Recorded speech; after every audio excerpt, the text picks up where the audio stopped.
Sejam bem-vindos a mais uma aula do nosso curso e nessa aula a gente vai introduzir as tags semânticas no nosso projeto. Vamos lá para a tela do computador que eu vou mostrar para vocês. Então, pessoal, eu trouxe esse slide aqui para vocês para a gente explicar de uma forma mais dinâmica, né? Porque se a gente fosse digitar tudo lá no VS Code seria algo muito maçante, né? E isso aqui vai ser mais fácil de vocês entenderem com os dois lado a lado aqui. Então, eu trouxe uma imagem aqui do HTML não semântico e do HTML semântico, né? Então, como que a gente costuma fazer, né? Então, da forma convencional, a gente vai criar o nosso layout. Vamos pegar de exemplo o nosso layout do blog, né? Se você acompanhou a construção lá do nosso projetinho do blog, vocês viram que isso daqui é basicamente o layout que a gente fez lá.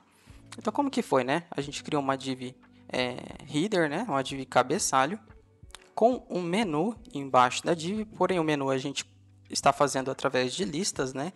Então, a gente está utilizando uma lista, a gente coloca essa lista como display inline, aí ele fica os links lado a lado e fica legal para a gente fazer o nosso menu. Então, ao invés do span, a gente utilizaria aqui uma lista, né? A nossa div aqui seria a nossa div menu lateral, onde teria os nossos conteúdos lá, né? As nossas categorias, que no caso o nosso ficou o menu lateral, se eu não me engano, ficou do lado direito. Aqui embaixo tem uma div footer, né? Que seria uma div para o rodapé. Aqui essa div é uma div conteúdo, que a gente colocaria aqui, a gente criou aquela div de conteúdo, que seriam as postagens. E aqui a nossa div post, né? Onde dentro dessa div post, a gente tinha aqui o nosso post, né? Com a nossa imagem. E aqui embaixo a gente tinha um texto, né? Então a gente tinha essa separação, a gente tinha nosso menu lateral. Aqui a gente tinha a nossa div onde comportava os posts. E esses posts aqui eram divididos e tinha uma imagem e um texto em cada um. E aqui embaixo, essa parte de baixo não tinha no blog, mas poderia ser, por exemplo, postagens relacionadas, por exemplo. Então, a gente colocaria aqui um post que seria relevante para quem estava lendo esse post aqui. Entendeu? Então, seria isso daqui. Ou a gente poderia colocar aqui, por exemplo, publicidade e colocar um banner aqui. Então, isso aqui seria um layout convencional, um layout onde a gente utilizaria divs, né? E colocaria classes nessas divs.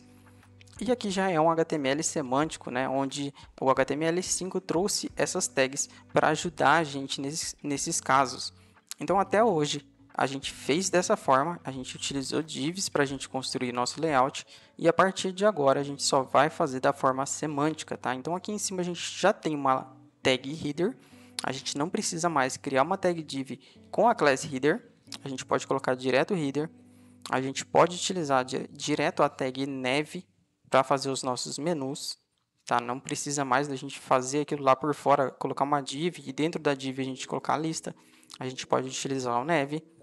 Aqui em aside é a mesma coisa que um nav, é um menu, né? Por exemplo, pode ter links, pode não ter, mas é a nossa barra lateral ali. Então a gente utiliza o aside. O nosso footer vocês conhecem, né? Eu venho falando do footer em vez de falar rodapé, então vocês já sabem aqui que é o nosso rodapé da página. Aqui dentro, a gente vai ter uma tag main, que vai ser o nosso conteúdo principal. Então esse main aqui é aquela div que a gente criou chamada container, sabe? Que é aquela div que é a div conteúdo. Então o main é todo o conteúdo relevante lá, o conteúdo principal do nosso site. E tem que se atentar, porque a main a gente só pode utilizar uma única vez, tá? A gente não pode ter duas tags main na mesma página, senão isso vai confundir os motores de busca, né? Google, Yahoo, Bing. E aqui o article, né? Seria o artigo, que no caso é o nosso post do blog, onde dentro desse artigo a gente tem uma figure, que a gente já viu sobre figure, né? Que seria o que comporta a nossa imagem ali dentro. E aqui teria um texto comum, né? Isso aí, o texto é o texto. E aqui embaixo uma section, né? Então a gente pode definir aqui várias sections para o nosso site. Então eu vou dar um exemplo para vocês aqui. Deixa eu abrir um site para mostrar para vocês como que funcionaria. Então aqui, ó, com o próprio globo.com aberto, a gente tem essa separação, né? Então aqui tem essas notícias aqui de entretenimento, né? Que são laranja. A gente tem essas notícias aqui sobre futebol, que é na cor verde. A gente tem essas notícias em vermelho, que são mais gerais. Então, isso aqui são as sections, né? Então, isso aqui são as separações de seções. E resumindo é isso, né? Eu queria trazer para vocês aqui uma forma diferente da gente utilizar aqui as tags. A gente vai começar a utilizar essas tags no nosso dia a dia e conforme eu for utilizando, eu vou reforçando, né, para que serve e sobre o que é cada uma. Até porque elas estão em inglês, né, e nem todo mundo fala em inglês. Então, assim que eu for usando, eu vou falar assim, vou colocar uma tag neve aqui, que é para o nosso menu, entendeu? A nossa tag header vocês já conhecem, no tanto da gente falar de header e footer, já está mais que explicado. O nosso main também é o nosso conteúdo principal, mas podem ficar tranquilos que, conforme eu for falando, eu vou explicando para vocês. Espero que tenham gostado dessa aula, foi bem rapidinha, bem simples, mas bem direto ao ponto. Muito obrigado por assistirem e até a próxima.